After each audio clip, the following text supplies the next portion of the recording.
que jo he vist que no ets tan radical En quin sentit? del tema de menjar. Soc molt flexible. O sigui, no me caso con nada perquè canvia tot molt. I... No, però potser el tema d'algun dolç, alguna... No, per això, com que jo he passat Ja. una bulímia, seria molt hipòcrita per mi dir que no mengin res d'això. Perquè a mi el fet d'intentar no menjar res d'això, a lo radical, també és el que em va portar. Vale. O sigui, el control porta el descontrol, no? Aleshores, fes-ho des d'una elecció. Si no ho fas perquè no et ve de gust mai, perfecte, més saludable, no? Però si no ho fas perquè no et vols engordar, allà tenim un conflicte. I aquest conflicte et portarà a llavors no poder tenir un paquet de galetes a casa sense no poder acabar-te'l tot, no? O no me lo tengo en casa porque no me lo quiero comer. Clar, estàs des de la força tota l'estona. En realitat, quan acceptes que pots menjar el que vulguis, no? Jo parlo molt del permís incondicional, allà és quan pots connectar i decidir. Des de l'elecció conscient, si m'ho menjo o no, però no des de la necessitat o des del com el rebuig a no me lo como perquè no quiero engordar. No perquè és més saludable o perquè no, sinó llavors jo soc molt partidària de la flexibilitat, perquè a mi ser radical amb no menjar sucre no m'ha funcionat. M'ha portat al descontrol. Jo soc superradical. Però els homes normalment funcionen diferent. Però a mi em genera molt conflicte a casa, per exemple. Clar. Però Però normalment els homes amb això... Clar. Però hem d'entendre que les noies som cícliques i que també tenim canvis hormonals i s'ha d'entendre que el cos ens demana certes coses en diferents moments, no? I que a vegades als homes normalment no us passa, generalitzo aquí, no? Perquè sou més fàcils en el sentit de que no me lo como, pues no passa nada. O sigui, la meva parella si diu, si em vull ficar a dieta, no menjo la galeta, pues no se la menja.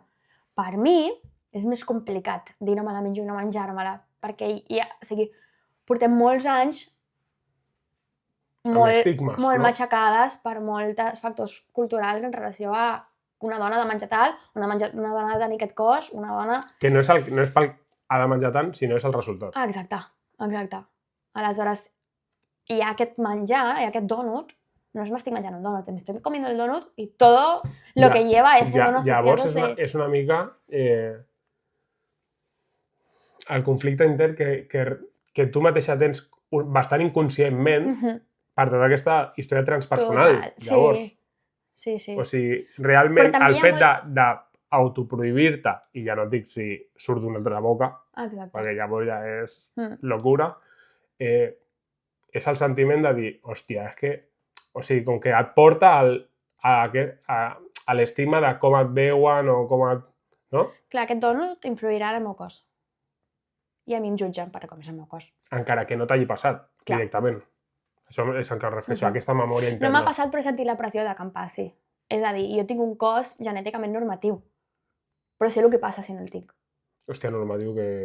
Que estic prima.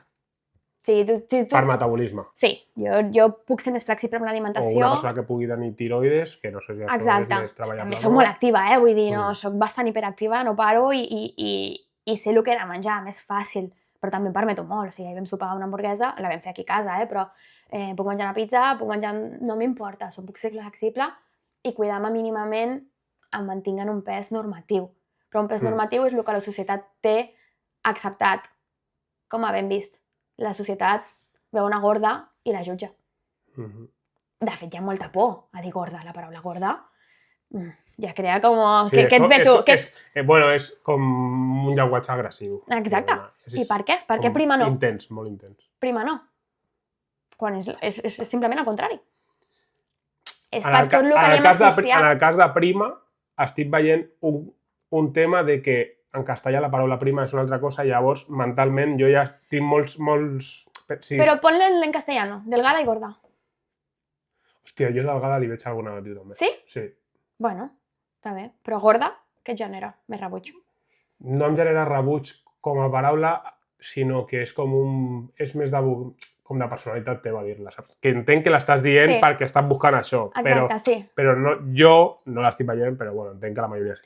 Sí, també... O sigui, a mi la paraula em dona igual. Vale. T'ho dic així, però sí que em sembla com si, en comptes de dir que una persona és més o menys conscient, digués que és idiota. Que és més insult. Sí, ho estic veient com un vocabulari agressiu. Es fa servir com un insult. Prima no es fa servir com un insult, normalment. Estàs molt prima. Pot ser pitjor o millor, però no es fa servir com un insult. Vale. Gorda sí. Em costa posar-me generalitzar, perquè jo personalment quan no ho eres faig. petit, per exemple, no, tu personalment no, però a nivell cultural, a la classe què jutjaven més? Al gordo o a la prima? Bueno, sí, ens ficàvem en el gordo. Clar. Estar gordo està mal vist com a societat. Com a individu potser no. Tu potser no et passa, però com a societat tu veus una gorda menjant-se un dònut pel carrer i veus una prima menjant-se un dònut pel carrer i a qui jutjaràs abans? Menjant-se el mateix aliment. Ostres, saps que m'està generant molt adonar-me que jo no ho faig. Vale, Llavors, però et costa ficar-te en la situació. Sí. Però en general... Hòstia, moltíssim. En general... Perquè jo veig algú beguent-se una Coca-Cola i penso el mateix, estigui com estigui, vale. saps? O sigui... En general, a mi quan em venen persones gordes tenen molta vergonya de menjar-se productes processats pel carrer, perquè saben que els jutjaran. O almenys pensen que els jutjaran. Després pot no ser així, perquè jo sempre els dic, és més una cosa teva personal del que en realitat està passant, però s'ho mengen amb vergonya. Perquè, como estoy gorda, no me merezco comerme un donut porque me voy a poner más gorda. És el pensament, que han creat després de molts anys de cultura. La cultura de la dieta ha fet molt de mal. Hòstia, estic veient que m'he treballat molt unes coses i això ara esdevé que m'he de treballar molt unes altres. És que estem en constant... Hòstia, perquè ho estic veient tot d'una manera que no... Tampoc em té molt en calma. Llavors, ho he de treballar allà. Exacte. Però no sé veure-ho de la mateixa manera que la majoria. Clar. Però, i què és el que crec que m'ha de treballar? Quan veig algú fumant, o bevent, aniria i li diria en plan, mira, pam, tu mateix, saps? És que soc bastant dràstica en això. Clar. Jo, per exemple, fa un parell d'anys... Perquè et fan de mirar i perquè no t'ho permets. Si et genera rebuig, en realitat... No em genera rebuig. Però et genera sensacions negatives. No et genera calma veure algú. No, però és en plan... Em molesta més és el fet de la inconsciència, però segueix sent un mirall. No és pel producte. Qualsevol cosa que et generi en realitat sensacions que no són de calma.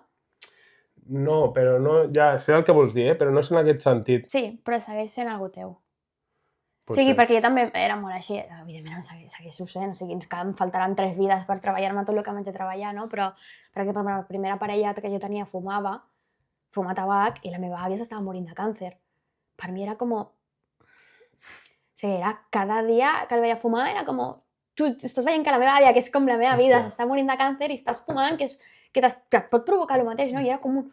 Que la majoria de probabilitats et provocarà. Clar, però al final és algú meu.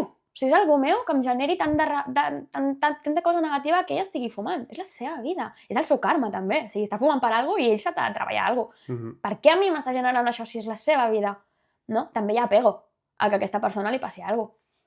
Vale. Perquè si no em donaria igual, en realitat, que fumés perquè li pot provocar càncer. Si li provoca càncer, què passa? Que es mor. I si es mor, què passa? Que jo pateixo. En realitat és egoisme.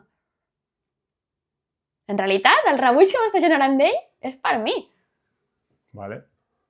És tot un què, no? I fins que arribes aquí et generen ratxes mil coses, no? Però al final és com... És molt intens. O sigui, també el desenvolupament personal sento que és molt intens a vegades, com analitzar-te tant. Crec que hem parlat ja prou coses com perquè tirem per aquí. Sí. Vale? Andrea, presenta't una mica ara. Pues jo soc l'Andrea Puigdellíbol, soc de Mataró, tinc 29 anys i, bueno, soc dietista nutricionista. Vaig començar, doncs, no sé per què em va venir com de gust estudiar la carrera de nutrició, perquè en realitat quan jo vaig començar, que era 2013, no era una carrera que s'estudiava molt. De fet, a la meva promoció vam ser 16 persones. Ostres. Sí, molt poquets, o sigui, s'estava començant. Per ser una carrera, la classe era... Sí, molt poquets, en realitat. I el batxillerat tampoc era algo que, com la gent volia ser biòleg, metge, moltes coses, no? Però nutricionista no era algo com que sonava molt, no? Però bueno, suposo que la vida com que et porta, no? A el que has de fer una miqueta. Sí que sempre m'ha agradat molt, pues, el menjar, cuinar, m'agrada molt menjar, gaudeixo molt menjar, no? I suposo que això em va portar una miqueta com estava entre la veterinària, no? Típica. Ostres. Sí, veterinària, biologia i nutrició. I al final vaig tirar cap a la nutrició, no? I, bueno, pues, típic, sota caballo rei, pues, batxillerat, carrera, no? Com el que està una mica establert a nivell de societat, com, no? I quan vaig acabar la carrera, la meva idea era com marxar-me a Austràlia a vivir un any. Me'n recordo que vaig agafar un màster online per poder fer-lo des d'Austràlia. Sempre m'ha agradat molt com viatjar, m'agrada molt descobrir llocs nous, no? I tenia moltes ganes també de sortir d'aquí, no? Que també hi ha com Bueno, això pot ser un altre cajón, no? Però com que està mal vist, quasi, com quedar-te sempre al teu lloc. Això m'he donat compte, sobretot amb la meva generació, que has de ser nómada, ¿no? Si no sales de tu sitio de nacimiento es como que te está faltando algo en la vida, ¿no? Com que no aprens del tot del que és la vida, no? Vale. I era algo que sentia que em faltava, no? Ara sí que és veritat que m'he reconciliat molt amb el lloc en el que visc, m'agrada molt el lloc en el que visc, però en aquell moment sentia que jo m'havia d'anar. M'havia d'anar, Austràlia em semblava un lloc molt guai, perquè m'agraden molt els animals, m'agrada molt la natura, i vaig agafar un màster online, però just vaig acabar les pràctiques de la uni i se'm van quedar, no? En el lloc on estava fent pràctiques, i vaig dir, bueno, m'espero un any. Però bueno, la vida va passant, no? I després, quan vaig acabar, allà vaig estar un any i vaig dir, lo dejo, perquè jo me'n vull anar. I vaig deixar i em van trucar d'un altre lloc, em van presentar un projecte superxulo i vaig dir, bueno, ara és una oportunitat molt guai, no? Perquè era un projecte com que barrejava la nutrició amb la cuina, amb els nens, amb l'educació, cursos. Era un lloc on tenia l'oportunitat de conèixer des de zero com muntar una empresa, perquè ells just estaven... O sigui, era un pàrquing al local quan jo vaig entrar i estaven reformant tot. Molt guai. Era un projecte molt xulo i vaig dir, ostres, això és una molt bona oportunitat. Tocava molts interessos que tenia. Sí, exacte. I em quedo, no? I allà la veritat que va ser molt guai, vaig aprendre moltíssim. Vaig aprendre molt també perquè no hi havia res fet, no? Aleshores, com m'havia d'espavilar molt a l'hora de crear les coses també des de zero. I a mi és una cosa que potser m'ha costat més, no? I em va ajudar molt com a empujar-me, no? En aquest sentit, que no em donin les coses fetes, sinó espavila't. I bueno, doncs allà vaig seguir amb el tema de nutrició, vaig començar a passar a consulta clínica com a tal, és a dir, consultar en una clínica de nutrició que anava com lliga associada al lloc, al projecte. I en aquell moment doncs, també estava jo portava anys passant moments complicats a nivell familiar, que això és un altre tema, però bueno. D'allà es va derivar com molt una molt mala relació amb el menjar, no? Com va començar amb la relació amb el meu cos, amb el menjar va començar a ser com un moment d'evasió, no? Per mi, com un moment de sortir del que estava passant a la meva vida, perquè jo tampoc he sigut molt d'explicar les coses als meus amics, era com, surto de casa, faig veure que no està passant res, no? I tiro endavant, no? I com no he sigut molt de recrear-me amb els problemes, mai. Vale. Que també això és un problema, perquè al final te lo tragas todo i de portes cap enfora pues, tot està bé, no? Però estan passant coses, no? I allà vaig començar a tenir problemes amb el menjar. Em va portar a tenir, doncs, vaig començar amb els atracons, tenir molts atracons, perquè era com una manera de plaer momentani, no? D'evasió. Això va començar a complicar-se i jo també no sabia com sortir d'allà, em sentia molt incoherent en aquell moment. Estava ja passant consulta a la gent i en mi casa estava passant això, no? Com treballa la relació amb el menjar, menjar tal, menjar qual, i jo no tenia control amb el menjar. O sigui, jo potser estava a la consulta pensant, quan arribi a casa em faré un atracón. O sigui, estava sentint tantes coses internes que era com, necessito arribar a casa ja per fer-me l'atracón.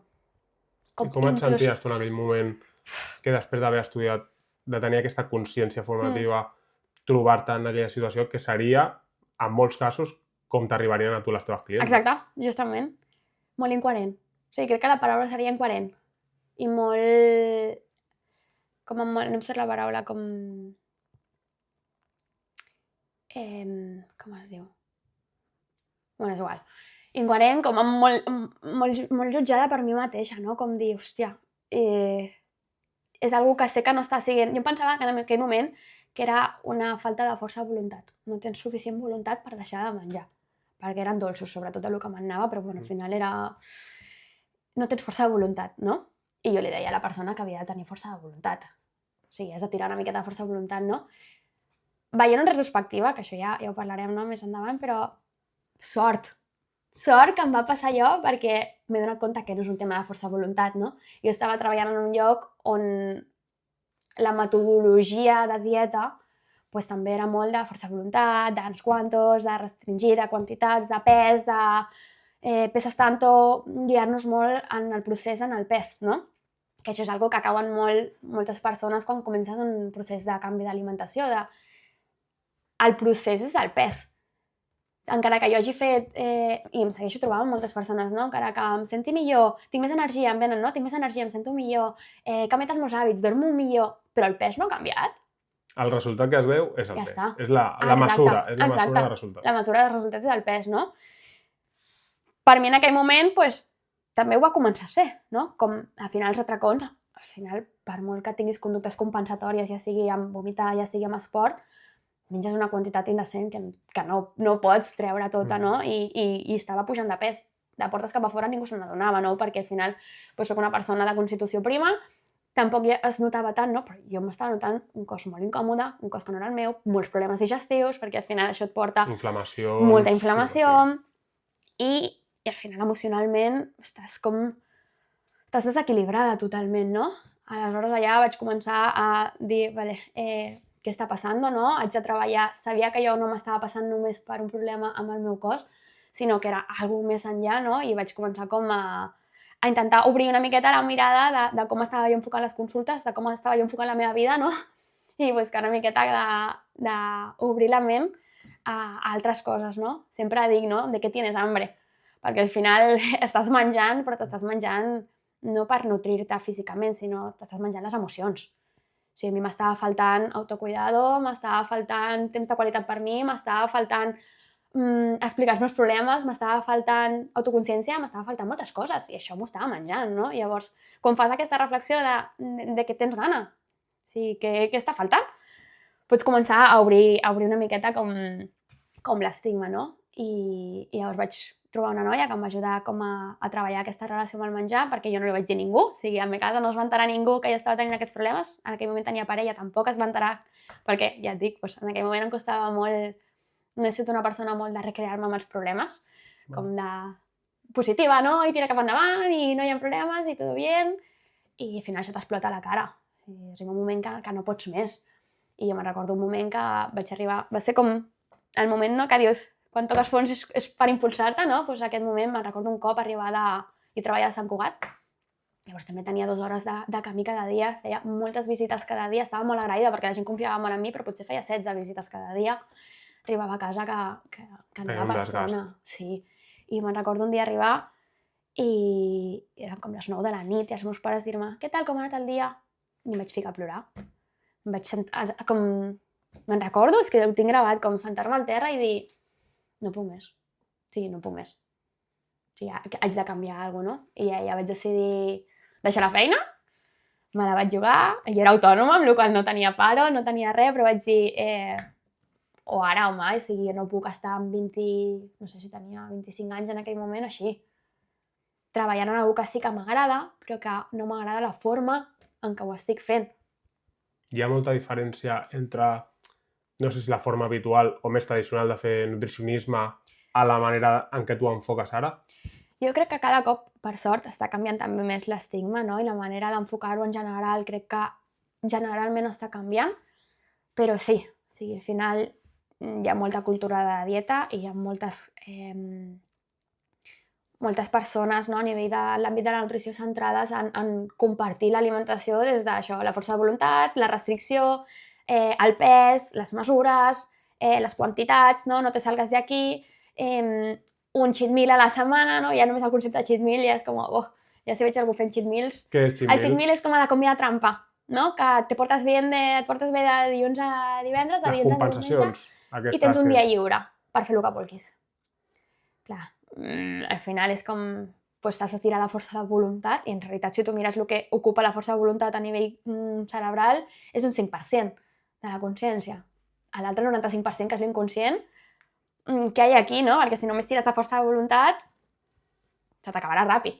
El cheat meal aquest em porta a pensar això que veiem molt de treballar 5 dies per tenir 2 de festa, treballar 11 mesos per tenir un de festa. Ahí està. És com sacrificar-te 6 dies per menjar-te el que vulguis. I entendre l'alimentació com un sacrifici.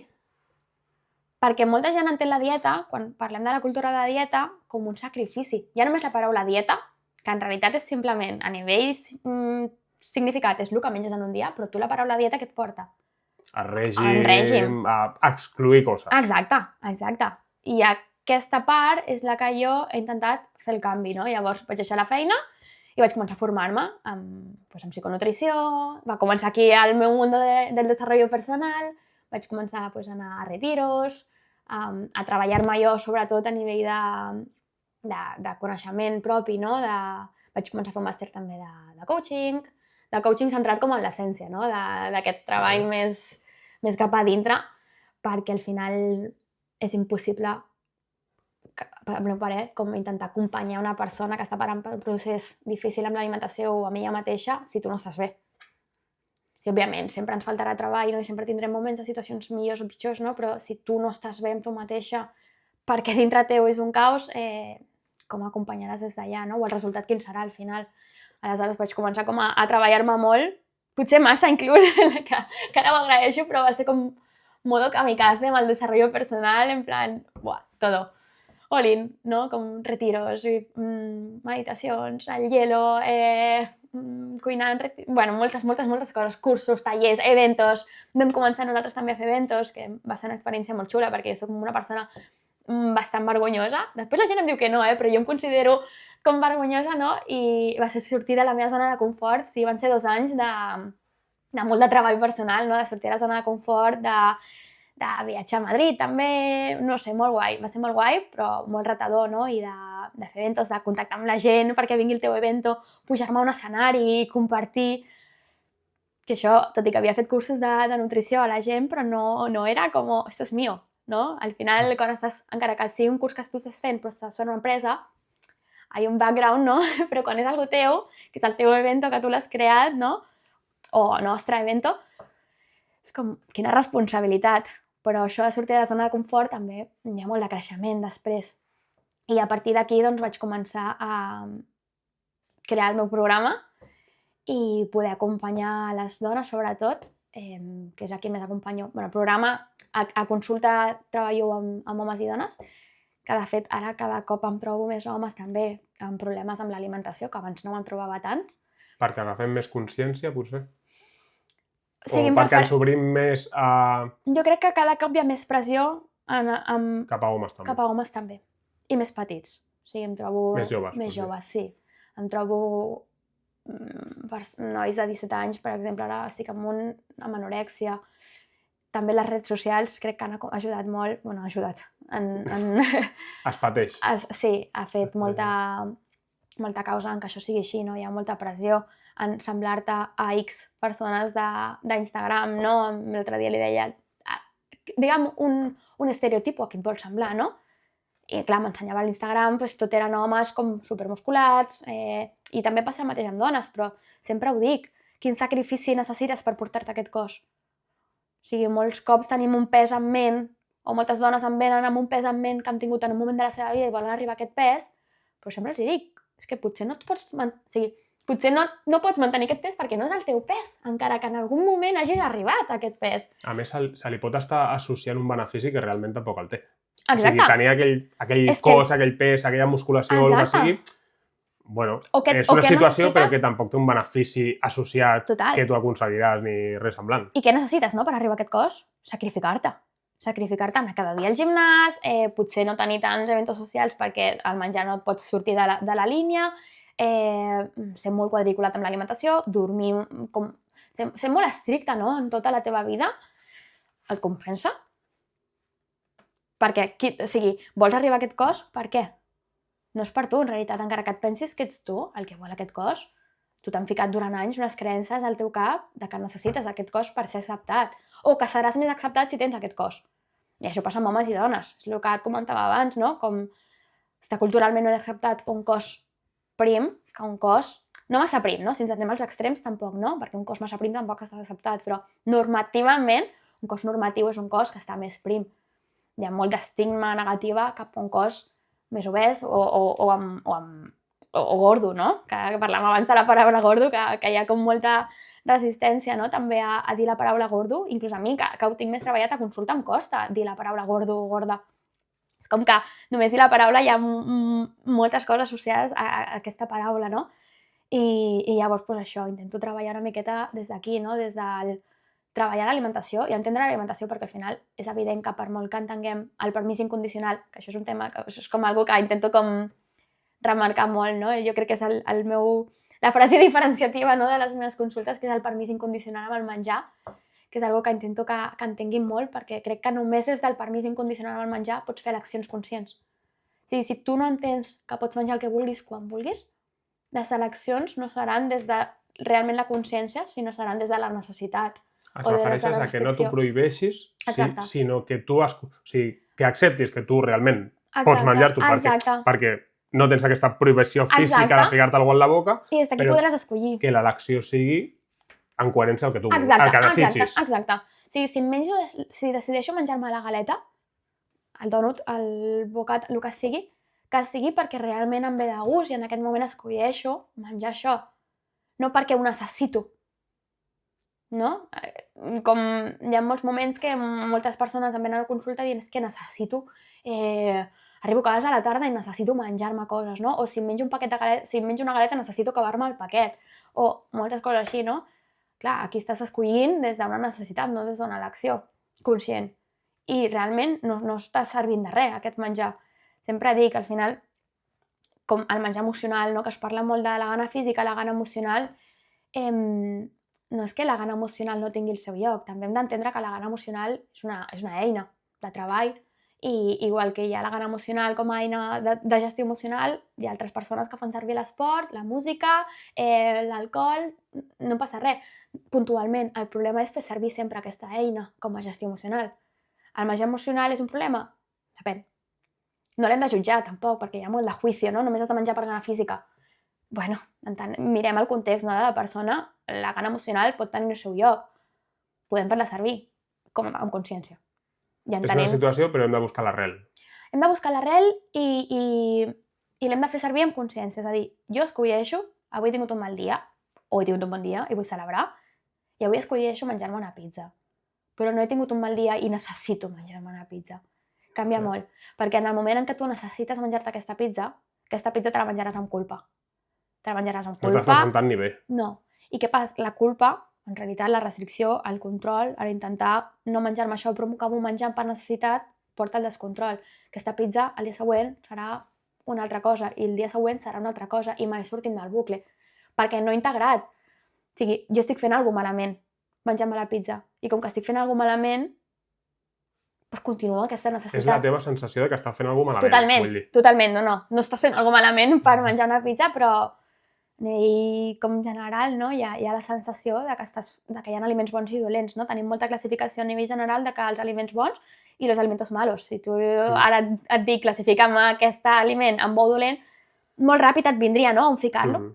Clar, quan fem tantes diferències, és molt fàcil que en els dolents ens porti al descontrol, o que no sàpiga jo gestionar quan menjo aquests aliments, o que m'intenti restringir molt entre setmana. Clar, també hi ha molta diferència, que això és una cosa que ens hem inventat nosaltres, no?, els dies de setmana, però hi ha molta diferència i molt de permís en quan jo em permeto o sento culpa de menjar-me una pizza. Si me la menjo el dimarts sentiré culpa, si me la menjo el dissabte tinc permís, perquè és un dissabte. És més natural. Exacte. Pel modus de vida. Ahí està. Però en realitat, quina diferència hi ha? El cos li afectarà igual, no? I els aliments, el que et deia, de bons i dolents. Una pizza no t'engreixarà igual que una amanida no t'aprimarà. Quan tu integres realment que no hi ha diferència, simplement hi ha eleccions que et sentaran millor a nivell físic també, pots escollir amb llibertat, no? I pots sentir pau amb el menjar. Al final, quan hi ha mala relació amb el menjar, és molt abrumador. Per mi era superabrumador perquè has de menjar cada dia. Si t'has d'exposar a alguna cosa que t'està fent malament. És com si algun alcohòlic està intentant deixar fumar però necessita l'alcohol per viure. No li passa, perquè no necessita alcohol per viure, però amb el menjar sí passa. Necessites menjar per viure. Llavors, allò que tens mala relació ho has de fer cada dia. I a part, culturalment vivim en una cultura que fem servir el menjar molt també per relacionar-nos, no? És molt social. És molt social. Tu tens un cumple i portaràs menjar a la feina, doncs la gent que treballa en oficines, no? És que em diuen, cada dia porten alguna cosa. Cada dia és el cumple d'algú i cada dia se celebra el menjar, no? Si tens mala relació amb el menjar, és abrumador.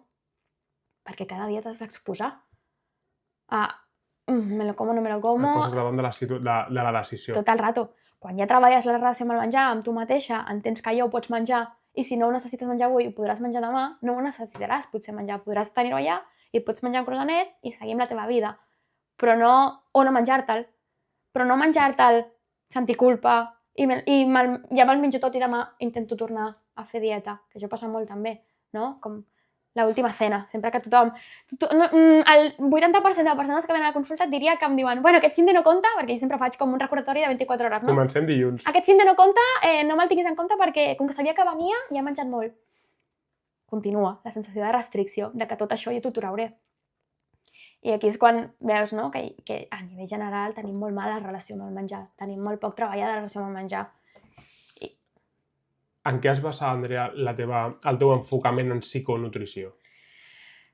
Pues treballo molt com... Explica, si vols, què és la psiconutrició. Sí, pues la psiconutrició al final es tracta de treballar com la relació amb el menjar, no? Com entendre el menjar no només com algo físic, no? Sinó com què t'està generant aquest menjar, no? Què t'està portant a menjar com menges, com estàs tu també, no? Aleshores, doncs, jo treballo en un programa que comencem com passet a passet, no és com una evolució. Començar a intentar ensenyar-los què menjar seria com empezar la casa por el tejado, no? Si jo t'estic ensenyant què és bo i què és dolent, estic començant per la punta de la piràmide. En realitat, com et sents tu, no, amb el menjar? Què sents tu quan menges? Com menges tu? Com és el teu entorn quan estàs menjant? Quin background, no? Quins antecedents portes amb el menjar? Quin cos tens, no? Perquè també molta gent, en funció del cos, ha tingut com més comentaris negatius al llarg de la seva vida. Persones que des de petites han tingut un cos més gordo, per exemple, a casa se'ls fot molta canya. Normalment els nens petits que són més gordos, i això van acumulant, no? Pues, no mengis tant, que els pares al final ho fan, no ho saben fer d'una altra manera, no? Però també com que ja culturalment no està acceptat aquest tipus de cos, els pares pateixen amb els nens que tenen aquest cos. I això va aixecant, no? I tu arribes a l'edat adulta amb un cos amb el que no estàs còmode, però sense saber treballar gens la relació amb el menjar o sense saber parar de menjar, no? En certs moments. Aleshores intento començar des de zero, no? Pues anem a entendre la relació amb el menjar. Treballo molt amb el Dejarir, també, que al final és el que comentàvem abans, és com una mica de meditació vipassana, és com entendre les emocions, entendre els pensaments, amb la desprogramació també, no? Com intentar totes aquestes creences limitants que tu tens al cap des de fa anys, intentar reprogramar-les, no? I intentar que aquestes emocions que normalment anem acumulant, tan negatives, no? I que ens creen tant rebuig, acceptar-les. Ja només el fet d'acceptar que tinc aquests pensaments canvia moltíssim ja la relació amb el menjar. No es tracta de pretendre que d'un dia per l'altre canviaran els teus pensaments, no, però accepta que els tens. És a dir, quan tu t'estiguis menjant un croissant i et vingui el pensament de culpa, no et fustiguis perquè ve el pensament, perquè ja m'estic fustigant per menjar-me i perquè estic pensant en què tinc culpa. Accepta aquest pensament. Respira, torna al teu centre, no? Torna a tu. I a partir d'aquí, cada pensament que et vingui, recupera i recorda't que tu tens permís incondicional per menjar el que vulguis quan vulguis. I aquí, a poc, com des d'aquest permís, des d'aquesta llibertat, de seguir traient el concepte de que necessites restricció per crear uns hàbits o per tenir un cos X, perquè tampoc... O sigui, a vegades també quan es treballa molt la psiconutrició o la relació amb el menjar, sembla que està mal vist intentar tenir un cos X. Tu pots tenir un objectiu a nivell de cos, no passa res. El problema és que sigui algú viable i algú que no et porti a un altre cop tenim la relació amb el menjar, que a vegades tenim un cos ideal, però per arribar a aquest cos, què et costa? I també el problema és posar un temps per arribar a aquest cos, igual que a qualsevol altra meta. Clar, veus gent a Instagram, veus com, no? I agafes referents a nivell de cos i dius, ostres, però no saps què porta aquesta persona darrere, no saps tampoc quina relació amb el menjar té, perquè al final jo era el primer exemple, no? De portes para adentro, tot bé, al revés, de portes cap a fora, tot bé, i de portes cap a dentro, jo tenia molt mala relació amb el menjar, aleshores, a vegades tenen referents en cos que són inviables de tenir, o que tenen genètica. Hi ha homes i dones que de naixement tenen abdominals. A vegades intentem tenir cossos que no podem, i hem d'acceptar també el cos que tenim i des d'allà treballar, no? Si tu tens molt de juicio cap al teu cos, perquè no tinc un cos normatiu, em costarà molt arribar a un altre cos, perquè estic jutjant el que tinc ara mateix. Des d'acceptar el cos que tinc ara, puc treballar la relació amb el menjar, puc treballar la relació amb el meu cos i anar cap a un cos que potser m'agradi més o el que sigui, no? Però si no, és complicat, perquè ho estarem fent sempre des de la força, des del control. I des del control és que sempre hi ha el descontrol. Què passa habitualment quan arriba una persona a tu? Depèn, no? O sigui, hi ha persones que no tenen, per sort, no tenen mala relació amb el menjar, simplement el que volen és entendre l'alimentació. També, al final, a part de treballar la relació amb el menjar, també m'agrada molt compartir sobre alimentació i que necessiten simplement entendre l'alimentació, no? I llavors explicar una miqueta què realment és bo, què realment no, potser no tant, no? Per cada persona, perquè al final també hi ha molta informació a les xarxes socials, no? I tenim al cap, jo a vegades inclús que sé més o menys discriminar, a vegades em veig compartint coses a consulta que he escoltat a Instagram, no? I em pillo a mi mateixa en plan, ostres, ni tan sols saps si aquesta informació és verídica i ja d'escoltar-ho tants cops ho has integrat com a algo veritat, no? Si em passa a mi, imagina't, la resta ja la gent ve abrumada d'informació. I veig ara, sobretot ara, abans no passava tant, però veig ara molt gent que ha canviat la seva alimentació en funció del que ha vist a Instagram. És que hago esto, no sé, aigua de mar, no? Que ara s'ha ficat molt de moda. I depèn de la situació, està bé, no? Però ahir em va venir una noia que prenia aigua de mar pel matí perquè l'havia vist a Instagram. Ostres, fa por. Perquè estan fent moltes coses que no sé ni si per ells els hi va bé, no? Aleshores, primer fem una mica de borrón i cuenta nova, no? De què has escoltat, què no, però quina és la teva situació i en funció de la teva situació què et va bé a tu. Aquesta és jo em baso molt en alimentació antiinflamatòria com a nivell global, no? Com a base. Perquè al final, pel ritme de vida, per el que mengem, per l'estrès que portem, anem bastant tots una miqueta inflamats, no? Aleshores, com a base, alimentació antiinflamatòria. A partir d'aquí, ensenyem què anirà millor a cada persona, no? I després, si la persona ve amb mala relació amb el menjar, comencem per aquí. O sigui, evidentment, podem donar una miqueta de pauta de coses que pots començar a fer, però sobretot treballem la base. Quins pensaments tu estàs tenint, no? Quan estàs menjant, quin és el teu entorn, com estàs al teu dia, perquè molts cops acabem menjant o fent certes eleccions alimentàries perquè no estic dormint bé, o perquè no m'estic movent, perquè no estic veient la llum del sol en tot el dia, perquè no estic connectant amb mi mateixa, perquè moltes coses, no? Aleshores comencem per la base i aprenem, no? De tot això, i també com intentar transformar una miqueta com el reset al final, el programa es diu reset perquè és com una mica com fer un reset 360 de tots els àmbits de la teva vida, no? Anem a veure realment què està passant. I al final m'agrada molt perquè amb el programa és com al final l'alimentació acaba passant a un segon pla, no? Sempre tu estàs intentant entrar en el reset normalment tenir problemes amb el menjar però amb l'objectiu d'aprimar-se, no? Perquè al final inconscientment és com el que volen totes. I totes al final la reflexió que fan és que la conseqüència del pes acaba passant a un segon pla. Al final treballar en tu mateixa, tornar a tenir moments per tu, tornar a connectar amb tu mateixa, entendre que no estàs sent egoista també per buscar moments per tu, que molts cops són dones que tenen fills, no? I que acaben atropellades, no? Una miqueta per el bucle de ser treballadora, ser mami i ja està, no? I no trobar aquest moment per elles i al final l'alimentació, el que em passava a mi, acaba sent una via d'escape, d'un moment de plaer. Aleshores, com una miqueta això, no? Com treballar tota la part alimentària, però sobretot treballar aquesta base en conjunt i que va evolucionant. Perquè al final realment el que volem és agradar-nos i posem el focus en estar prims com una excusa per agradar-nos, no? Volem agradar. Més que res, perquè si en realitat si no hi hagués cap... Si ningú ens hagués dit mai que és millor un cos que un altre, ens donaria igual.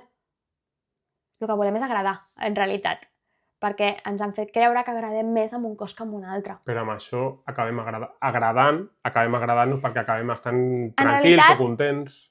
A la meva experiència no és sempre així. Perquè molts cops sempre els dic, no? Com és que tenia aquell cos i allà m'agradava. Realment allà estaves contenta amb el teu cos? I mai és el cos, mai és el pes. Sempre és com tu enfoques el cos que tens, no? Però jo m'he donat compte que mai t'agradaràs, tinguis el cos que tinguis, perquè sempre buscaràs més, si no has fet aquest treball intern. Da igual si arribes a muscular, arribes a aprimar-te, arribes a agafar pes, que també moltes noies em venen que estan més primetes i volen agafar pes. Si no treballes amb tu, és igual. El cos és algo extern i mai t'agradaràs, en realitat. Però el que busques és agradar. En general, el canvi el fas pels altres. Malauradament, comences un canvi per agradar més als altres. T'acabes agradant més a tu, però comences un canvi pels altres. La motivació està fora, normalment. Normalment, sí. Com podem començar a millorar la relació amb el menjar sense patir? Pues entendre la flexibilitat, no? Al final jo crec que el kit de la qüestió és entendre l'equilibri i no anar als extrems, no anar-nos a la dicotomia del bien i el mal, els aliments bons, els aliments dolents, quan ja desintegres aquestes creences de que hi ha coses bones i coses dolentes. Perquè en realitat, ja si ens anem molt a desenvolupament personal, o sigui, jo quan anava a eventos tenia inclús persones que havien treballat molt les creences en l'alimentació i el sucre no els afectava. Perquè en realitat, a nivell consciència col·lectiva, tenim molt la creença de que el sucre és dolent. Però qui t'ho ha demostrat a tu? Evidentment, no? Hi ha estudis, però en realitat és perquè t'ho has cregut. Tu els estudis no els has fet, tu t'has cregut els estudis. No? Aleshores, tu has agafat aquesta creença i l'has donat per verdadera. El sucre em fa malament. O el sucre m'engorda. Però en realitat, segurament, perquè el cervell fa el que també penses, no? I per això els placebos acaben funcionant, no? Perquè al final el cervell actua amb els pensaments. Si poguéssim, i ens faltaria vida per fer-ho, no? Però si poguéssim anar a desprogramar totes les creences que tenim al menjar, probablement donaria igual el que mengéssim, que estaríem bé. Ara, costa molt, no? I cada dia hauries d'estar desprogramant creences perquè cada dia te'n van sorgint de noves, no? Ens faltaria vida, com et dic. Però ja no sé ni què m'havies preguntat. Ah, sí, doncs això, no? Pues entendre una miqueta l'equilibri, la flexibilitat, entendre què et senta bé tu, sobretot, no creure tot el que escoltes, no? Entendre que potser unes coses, a vegades intentes fer tot, no? El que escoltes, no? I intentar fer tantes coses és abrumador i no ho pots fer tot, no? Com portar-t'ho a tu i baixar-ho a terra i dir, vale, intento començar per la base, a no classificar aliments en bons i dolents, a no classificar els dies de la setmana amb més permissius, no permissius, a entendre la flexibilitat alimentària, a entendre el permís incondicional, l'elecció, escoltar, tornar a reconnectar amb les senyals de gana i sacietat, que també les tenim com molt oblidades, no? Entendre també, és una que repeteixo molt, no? Com que no sempre tindrem la mateixa gana, i el cos és savi amb això, i intentem molts cops, sobretot les noies que a nivell cíclic doncs, tenim més canvis hormonals, i a vegades tenim més gana, i a vegades no, i a vegades menjaries com tota l'armari, no? Quan t'ha venit potser la menstruació, entendre que el cos també té aquestes senyals per alguna cosa, i que si el cos les ha fet, i té la grelina i la leptina, que ens diuen quan tenim més gana o quan tenim menys gana, estan per alguna cosa, no? I a vegades intentem anar en contra natura, com el cos té més gana, però no quiero comer más porque me voy a engordar. Igual que els dies que no tenim tanta gana ens semblen perfectes, els dies que tenim més gana també s'han d'acceptar.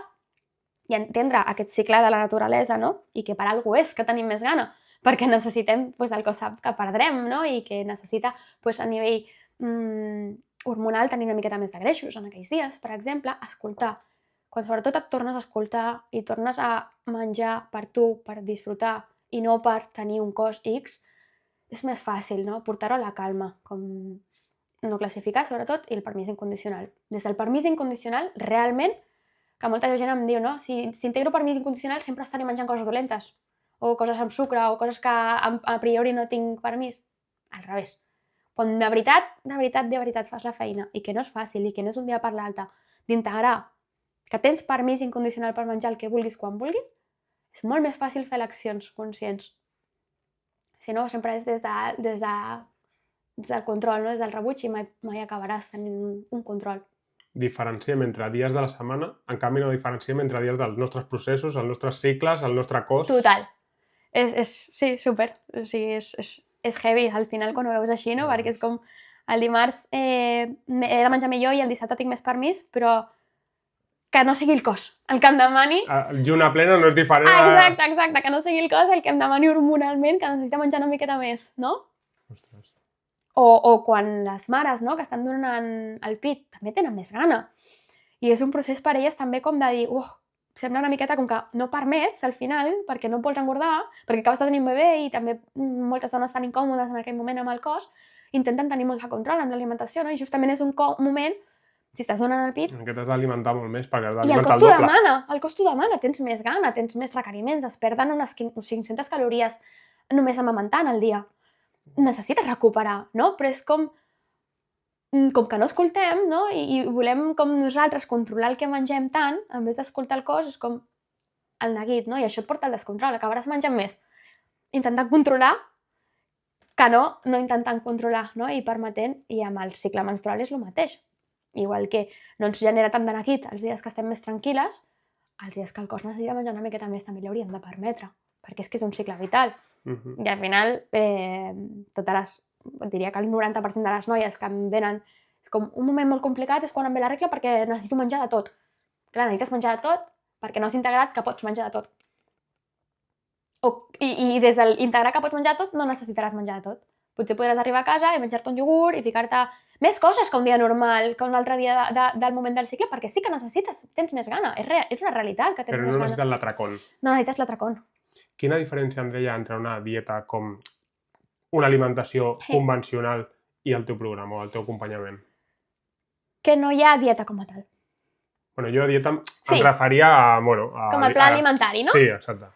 Sobretot, crec que la diferència seria la manera d'enfocar-ho. O sigui, a nivell potser de planning, potser també és que porto tant de temps com fent plannings que no veig tant la diferència a nivell format físic, no? Format físic, doncs, jo t'entrego una pauta amb diferents opcions d'alimentació, però et faig partícip d'això. Potser que si acabes de menjar el mateix, sí, però veient-ho tot d'una altra manera. Totalment. I donant el poder a tu sobre aquest pla. És a dir, la informació al final és poder, i jo sempre els dic, el meu objectiu és que no em necessitis. O sigui, jo em trobo molta gent que sempre necessita anar com a altres nutricionistes perquè els hi vagi fent pautes, no? El meu objectiu és que tu entenguis què et va bé per tu entenguis com menjar, tu entenguis les teves quantitats que et funcionen a tu i que no hagis d'estar controlant quantitats, no? Sinó que aprenguis una miqueta com a fer els teus plats, que obris la nevera i diguis, vale, amb això i això i això em sé fer un plat. Això és el meu objectiu, que amb la pauta que jo et preparo sàpigues com canviar aquesta pauta. No? I a les consultes doncs intento molt, en vez de donar-te només 100 gramos de pollo, 50 d'arroz i 200 de verdura, sinó que també disfrutis. O sigui, la majoria de persones que em venen és com, ostres, se'n van de la consulta, faig sempre una visita com d'entrega de dieta, no?, per explicar-los una miqueta, i em miren amb cara de, això m'aprimar, no? Els que venen per perdre pes, en plan, veuen molt de menjar, potser, no?, o molta varietat de menjar, no? Perquè estem molt acostumats a dietes molt restrictives i al final s'ha de disfrutar amb el menjar perquè ha de ser algo sostenible. O sigui, ha de ser algo que tu puguis tenir per tota la vida. Al final aquestes dietes que et limiten a 3, 4, 5 aliments t'acaben avorrint en 2 setmanes. Això t'anava a dir, pots fer-ho 15 dies, però després estaràs igual que al principi. Amb la qual cosa reconnecta amb l'alimentació, entenc que el menjar també és per disfrutar, no?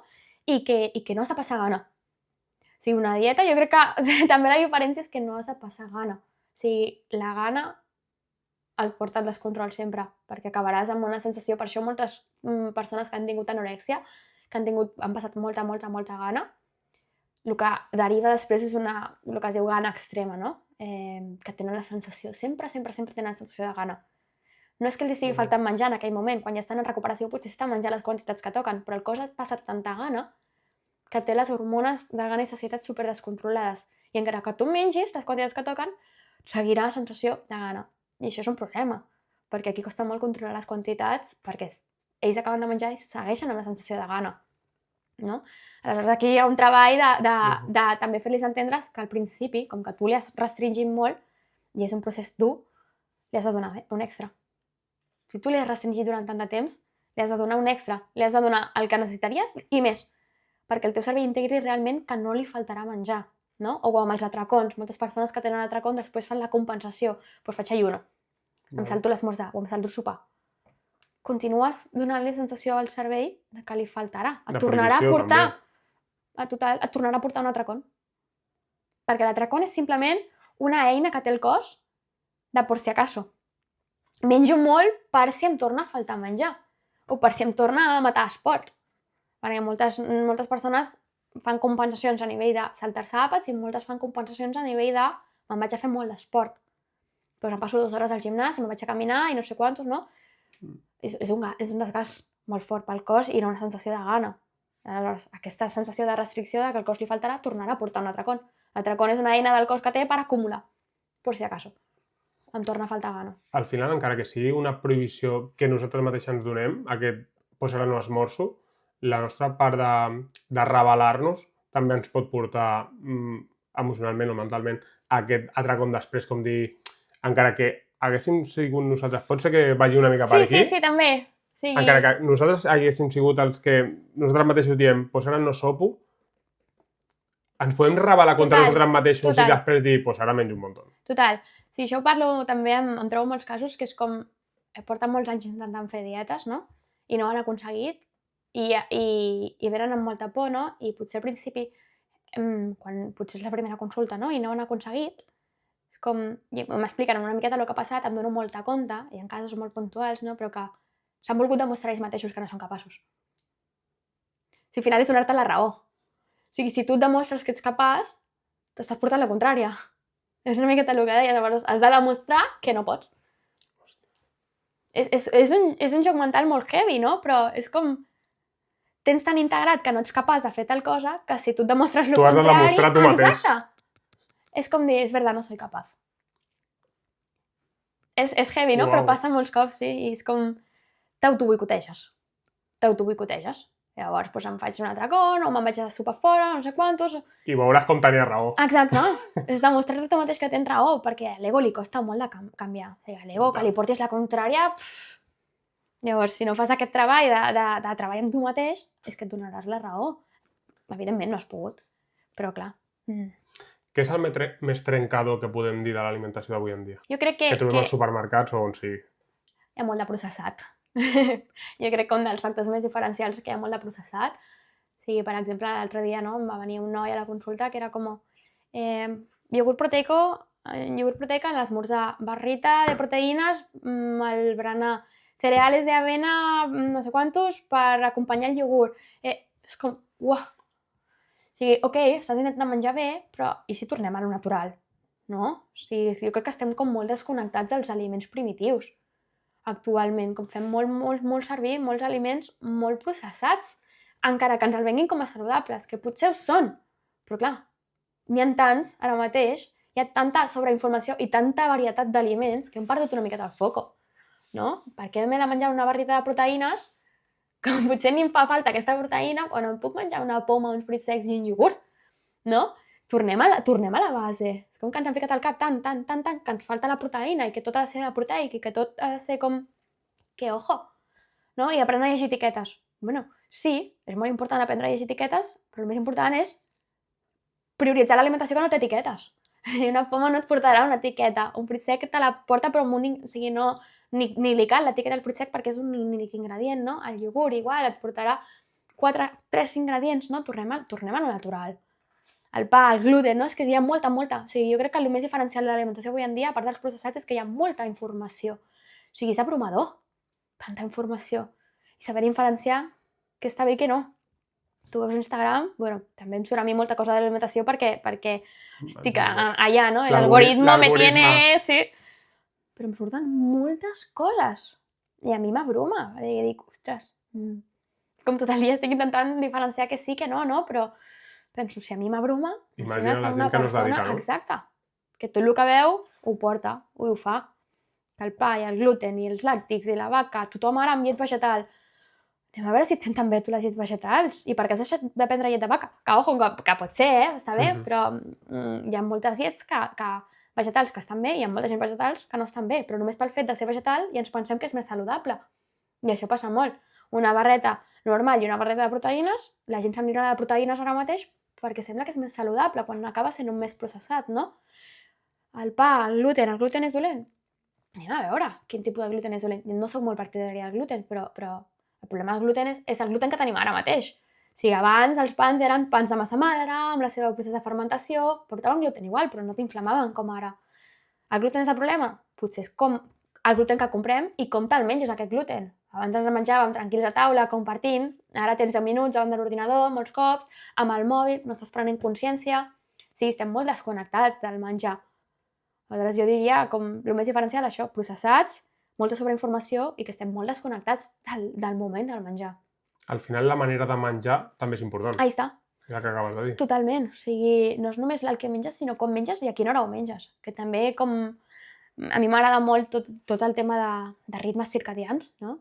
D'intentar connectar una miqueta més. Culturalment és difícil perquè tenim uns horaris laborals que no ens permeten molt anar com amb els ritmes del sol, no? Que seria l'ideal. Poder menjar, al final som éssers diürns, no? Estaria ideal poder menjar en els moments de llum.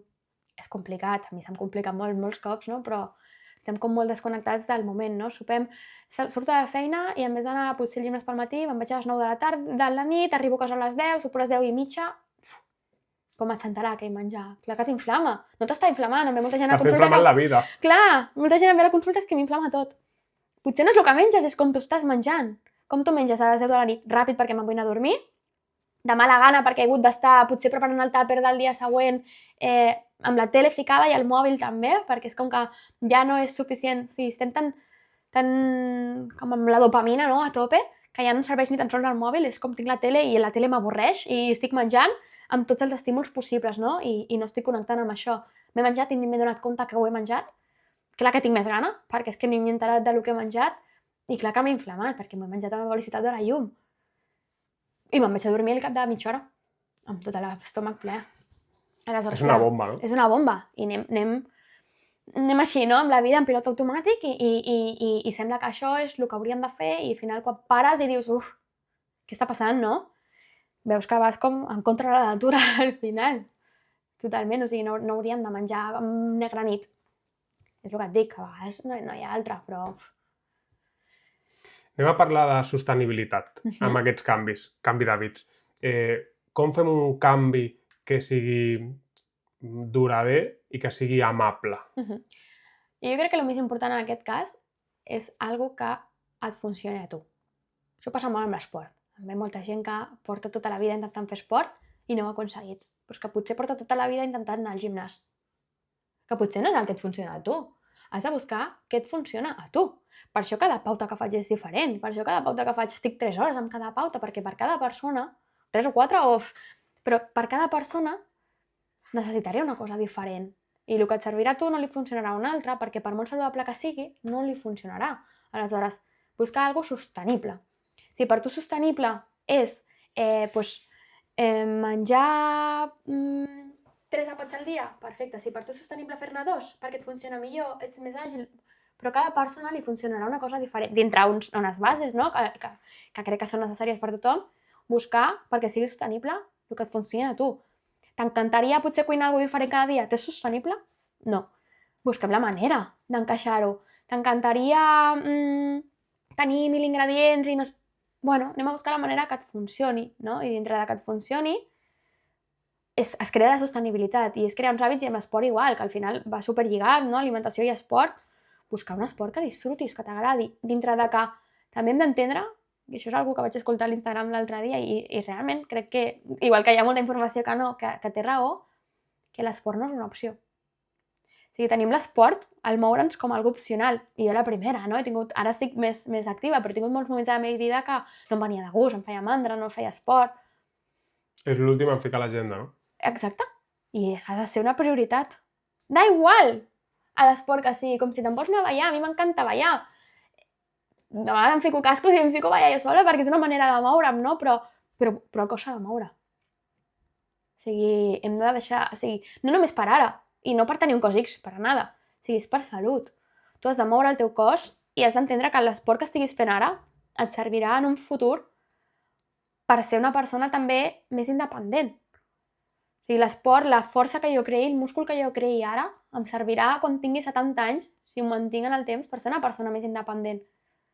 Llavors, és deixar de... Perquè alguna cosa sigui sostenible, això és una que també els dic molt, és buscar un motiu que connecti, més enllà del pes. O sigui, aquesta alimentació l'estàs fent per què? Per aprimar-te? Duraràs un mes. L'estàs fent per salut? L'estàs fent per cuidar-te? L'estàs fent per viure més actiu? L'estàs fent per tenir més energia?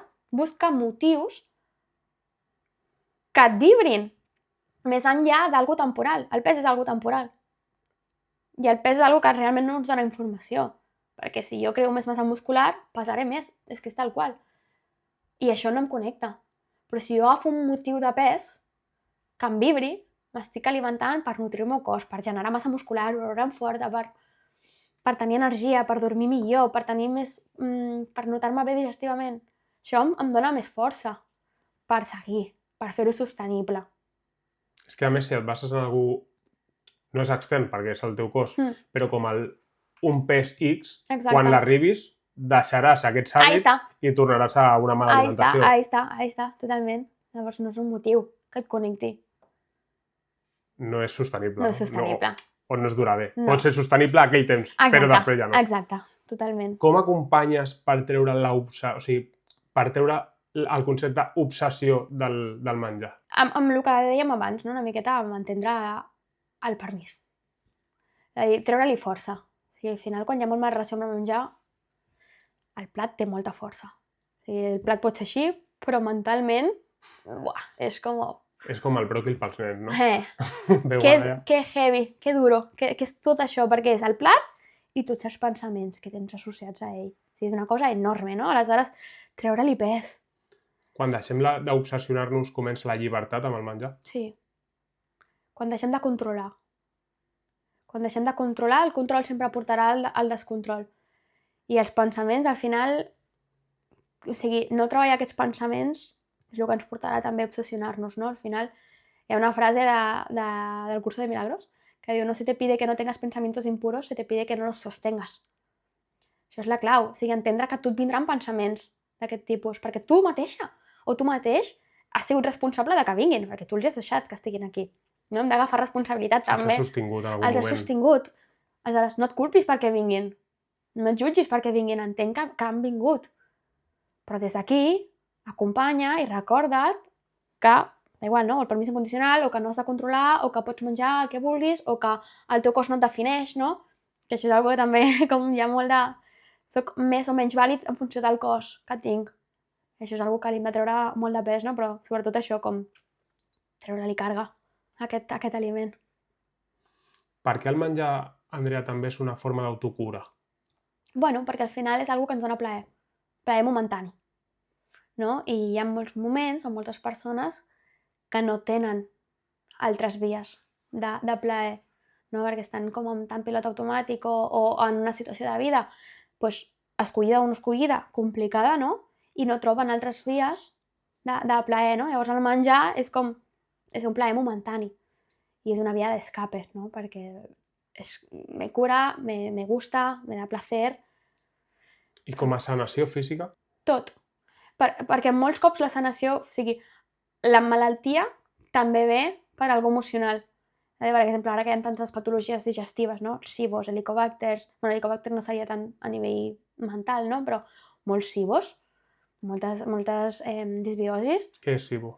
El SIBO és un sobrecreixement bacterià. És a dir, per fer-ho fàcil, tenim bacteries positives i negatives que estan convivint, no? En simbiosi, es fan com ajudant unes a altres. Les negatives han agafat terreny. Llavors, clar, tot el que tu et mengis arribarà més a les negatives que a les positives, crearan gas, malabsorció, no? I això és el que molta gent ara té, moltíssima gent ara té, segurament no tenia abans però no es tractava, no? I dona molta inflamació, tot et senta malament. Molts SIBOs es tracten des de des de la simptomatologia, però si no es va a la causa de què t'ha portat aquest SIBO, que molts cops és estrès, és mala gestió emocional, és dormir malament, mala alimentació també, no? Però molts cops per un problema d'estrès podem curar, però és que tornarà a venir, no?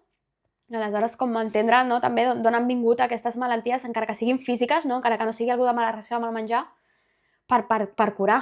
Perquè al final el menjar és el que pot ajudar a calmar els símptomes, no? Però hem de treballar en d'on ha vingut aquests símptomes. Per què han aparegut els símptomes?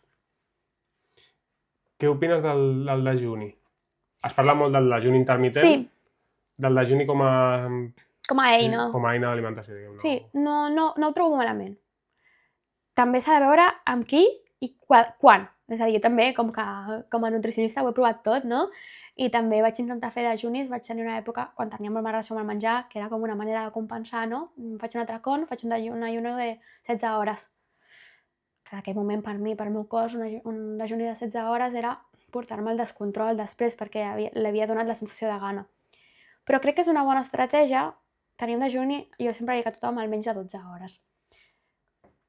En els homes s'ha demostrat que funciona millor un dejuni també de 12 o inclús de 14 a 15. Amb dones, a nivell hormonal, no és tan beneficiós fer dejunis tan llargs. Pot tenir més alteracions. Depèn de la persona, també et repeteixo, però a nivell general no recomanaria tant dejunis llargs. De 12 hores li recomano, dintre de que no hi hagi TCAs o no mala relació amb el menjar, que aleshores ja parlem d'una altra cosa, però si no hi ha patologia de base, un dejuni de 12 hores li recomano a tothom.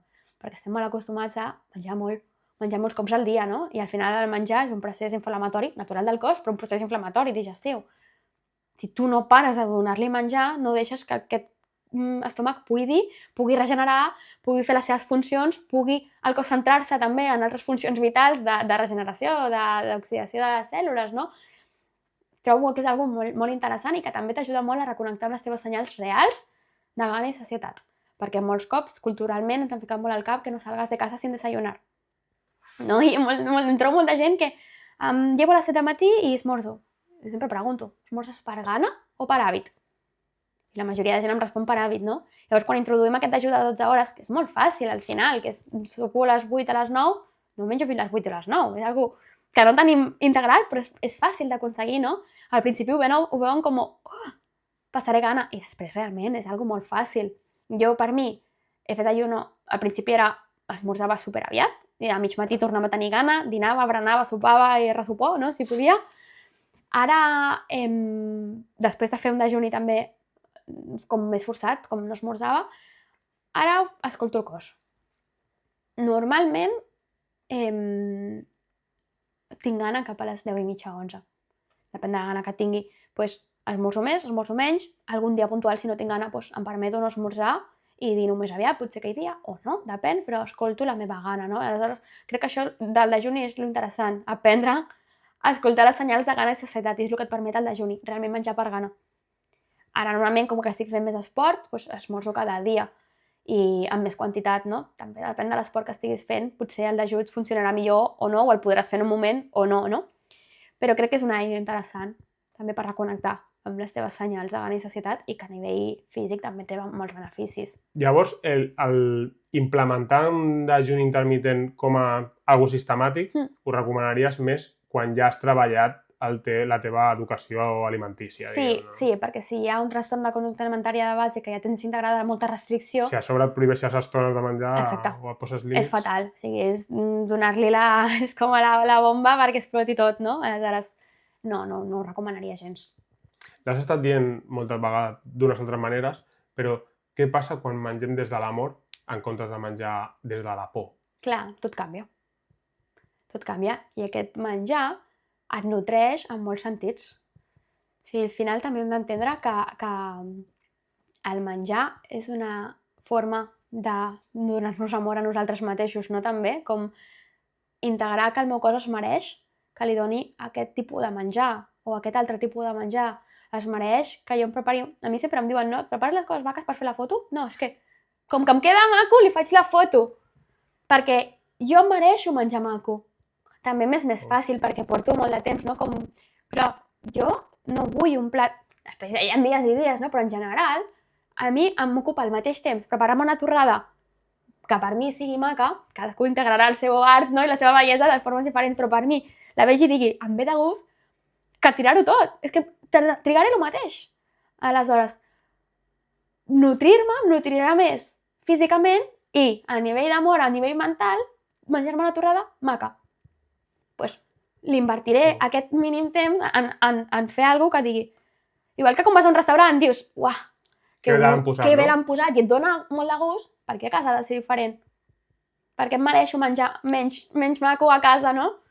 Aleshores, això és una manera, no? I també una cosa que ara em ve al cap en quant a l'amor, també el menjar és una manera de demostrar amor cap als altres.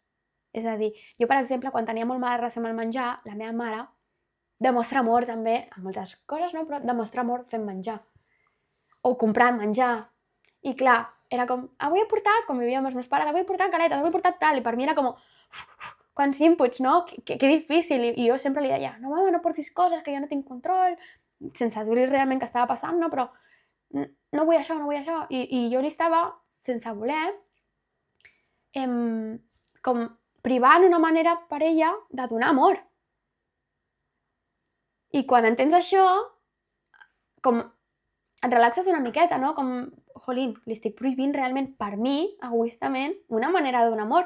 I jo faig el mateix. Al final, a mi jo què sé, si els caps de setmana que tenim més temps m'encanta preparar l'esmorzar per la meva parella, ficar-ho maco, és una manera per mi de demostrar amor. Si anem a un sopar, portar un postre o col·locar-lo maco, o en els retirs, no? Per mi, en els retirs, veig la gent menjar i disfrutar i és una manera per mi de donar amor a aquests elements. Que em cuinin també és una manera de demostrar-me amor, perquè com que a mi m'agrada cuinar, també, si ara la meva parella no, doncs està aprenent a cuinar una miqueta, no? Perquè també veu que, com que per mi és una manera de donar amor, també ho rebré com a tal. Que cadascú després té diferents maneres de donar amor i que totes són vàlides, no? Però quan entens també la de l'altre, doncs pots donar des d'aquest sentit també, no? I quan entens que potser hi ha molta gent que t'està cuinant, perquè a molta gent li passa això, no? Com, és que el meu marit o la meva parella, no sé quantos, porta coses a casa o em cuina i jo vull intentar menjar bé, accepta que és la seva manera també de demostrar-te amor i des d'aquí, des d'aquesta acceptació, no necessitaràs menjar-t'ho tot, no? O li podràs explicar que potser tu estàs passant un procés i necessites un altre tipus de rebre amor d'un altre tipus de manera temporalment, no? Ja no li estàs bloquejant la seva manera, sinó com és un acompanyament, no? Comunicació, al final. Exacte, sí. Com t'ajudes tu quan et sents desconnectada del teu gos? Jo crec que per mi una manera molt bona de tornar a connectar amb mi i també, al final, que sembla que jo aquí porti superbé l'alimentació sempre i evidentment soc humana, no? Hi ha moments que menjo per ansietat i hi ha moments que em desconnecto del meu cos i he de tornar a connectar, no? O sigui, al final, per molt professional o treballador que ho tinguis, som humans, no? I a vegades ens desconnectem i vull que quedi clar, no? Com treure ferro de que si un dia passa, si un dia menges per ansietat, no jutgis perquè pot passar, no passa res, no? Per tornar a connectar, jo diria que a mi em va molt bé estar amb la natura, perquè també en el silenci, al final hi ha molt de soroll en el dia a dia, connectar amb la natura m'ajuda moltíssim a connectar amb mi, perquè al final la natura és com viva, no? I m'ajuda a entendre que som el mateix, que al final no hi ha diferència i que els ritmes de la natura que no canvien, jo els canvio de manera natural per com va la vida, no? Però la natura m'ajuda a reconnectar amb que pot anar més lenta la vida, no? I la natura segueix com el seu ritme independentment de com vagi tot a fora, no? Això m'ajuda molt a connectar. Meditar m'ajuda també molt a connectar, a vegades ho faig més, a vegades ho faig menys. Ara estic en un moment que ahir just li deia a una amiga, no? Necessito tornar a meditar perquè és una cosa que sé que quan ho faig, encara que siguin 10 minuts al dia, m'ajuda molt a connectar amb mi mateixa perquè és un moment de respirar i de connectar amb els meus pensaments. Ballar també és una cosa que m'ajuda molt a connectar, o sigui, jo disfruto molt ballant, encara que sigui aquí sola a casa, no? Però ballar també, la música també m'ajuda molt a connectar. Jo crec que serien aquestes una mica les maneres. I el menjar també m'ajuda a connectar. Al final, cuinar també és un moment per mi de connexió. Sempre els dic a la gent que no li agrada molt cuinar que intenti prendre-se'l com un moment d'autocuidado. O sigui, jo, si hi ha un moment que estic una mica així dispersa, no? I doncs em fico una espelma i intento connectar amb els aliments, no? Com tallo, intento, en vez de tallar i ja està, sinó connectar amb el tall, no? Sembla una tonteria, però notar com la textura de l'aliment, els olors, les textures, tot, no? El fum, no? Com connectar una miqueta amb tot el procés de l'alimentació i això també suposo que em porta després a sentir-ho com més nutritiu, no? Perquè li he donat aquest valor en el moment de... Igual que els animals, o sigui, al final escollir coses ecològiques perquè són més sanes, sí, però també perquè quin benestar ha tingut aquell animal. És que com es digui, igual que quan nosaltres estem estressats... Aquella energia, Clar, és que igual amb l'aigua. No sé si has vist un estudi de Masaru Emoto. Sí, els missatges a l'aigua. Les missatges de l'aigua, és una passada. Jo sempre a les conferències ho fico. Allò va ser un clic, amb mi. Total. Jo sempre a les conferències fico la foto de les molècules de l'aigua, com van canviar amb la música, amb missatges de... I li dic a tothom, o sigui...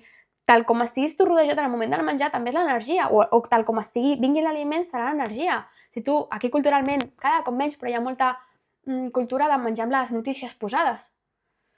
Bueno, només de veure-les. Clar. Dona igual si estan menjant, és un altre moment. La cultura de veure les notícies tot el dia... Total, però en el migdia és com migdia i sopar amb les notícies. Amb quina energia estàs menjant, no? I això una miqueta portat a tots els aliments. Doncs igual, una vaca ecològica o una vaca no ecològica, bueno, a part que serà més saludable, l'energia que tindrà aquella vaca que ha pastat, que ha menjat gespa, serà diferent que una vaca que no ha vist el sol en la seva vida, que ha estat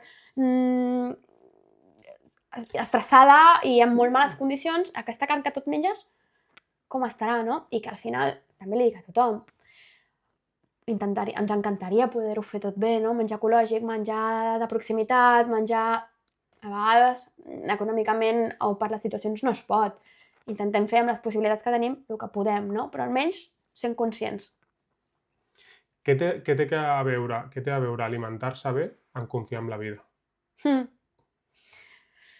Sí, jo crec que quan tu t'alimentes bé també és un acte de dir confio en la vida, no? I en què em queda més per viure, no? Com dir, vale, o sigui, el cos que tinc ara es mereix també una alimentació que em permeti viure aquesta vida, no? En plenitud, no? I viure una vida en plenitud passa per tenir un cos bé físicament, no? Després poden passar mil coses, no? Però intentar, el que estigui a la meva mà, fer-ho per nutrir aquest cos i que pugui viure en plenitud perquè sé que m'esperen coses bones, no? Sé que m'esperen coses per fer i confio en que vindran, no?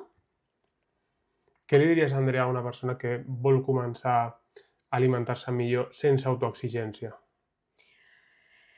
Jo diria que, primer, que contacti amb un professional, perquè molts cops intentem fer coses per la nostra banda, no? I se'ns escapen de les nostres mans, no? I quan confiem en un professional també és una manera de dir m'allibero d'aquesta càrrega, d'intentar agafar tota la informació que tinc i fer alguna cosa amb això, no? Pues, per alguna cosa hi ha professionals en molts sentits, no? Pues, contacta amb un professional, no? I després que no es fiqui pressió i que entengui els timings, no? Que entengui que si portes molts anys fent una cosa no ho podrem canviar d'un dia per l'altre i no necessites canviar-ho d'un dia per l'altre.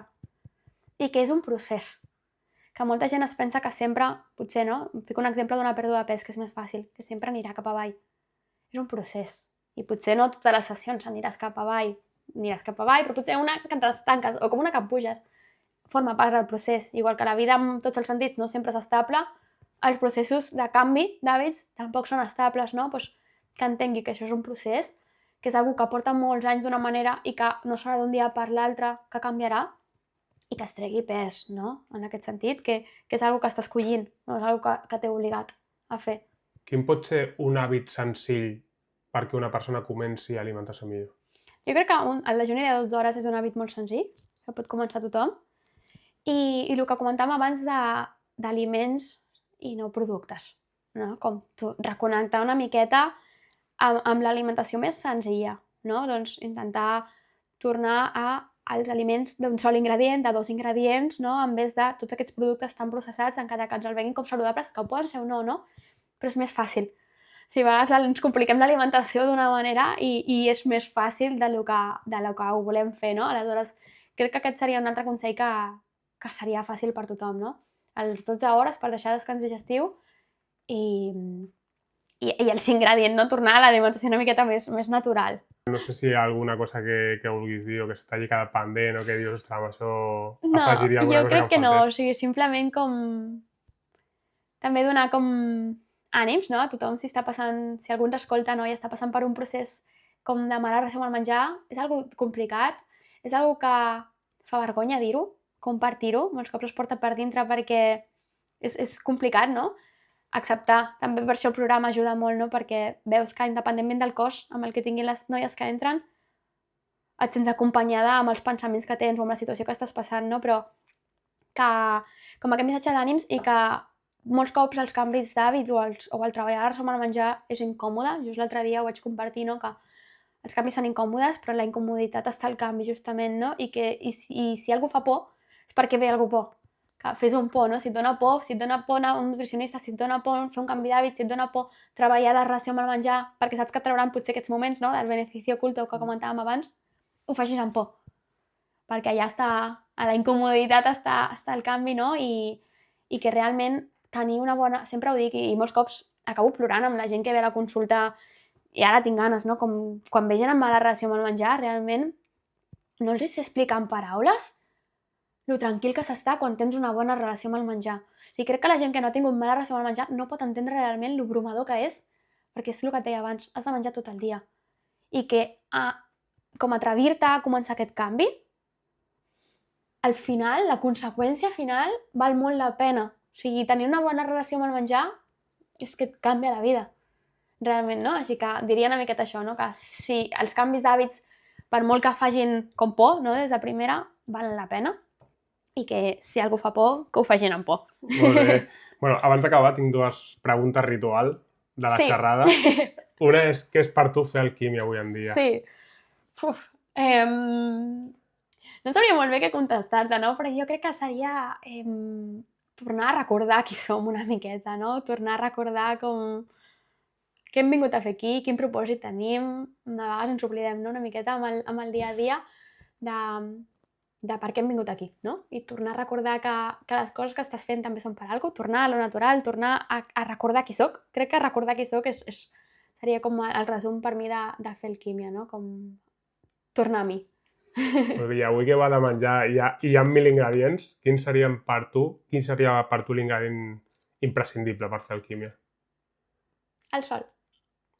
Això seria otro melón, Però el sol per mi és un ingredient també nutricional molt important, que ens hem desconnectat molt del sol, i del sol venen els aliments, del sol venim nosaltres, o sigui, sense sol no estaríem vius, necessitem el sol per viure, perquè alimenti les plantes, perquè ens alimenti nosaltres. Ens han ficat molta por amb el sol també, no? Com superprotegidos i no sé quantos, i òbviament l'exposició del sol que és dolenta. L'exposició del sol que és dolenta, òbviament és dolenta si som com som culturalment, que volem estar morenos i ens fiquem 10 hores allà al sol, òbviament, no? Però connectar amb el sol és important.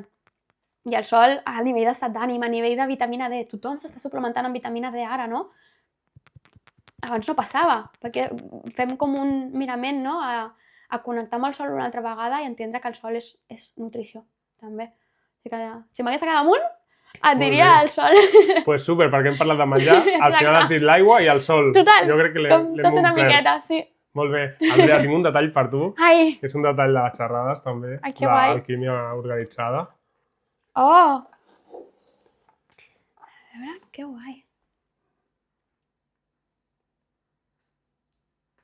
Vols que llegeixi en veu alta o...? No cal, després t'ho demanaré. Vale.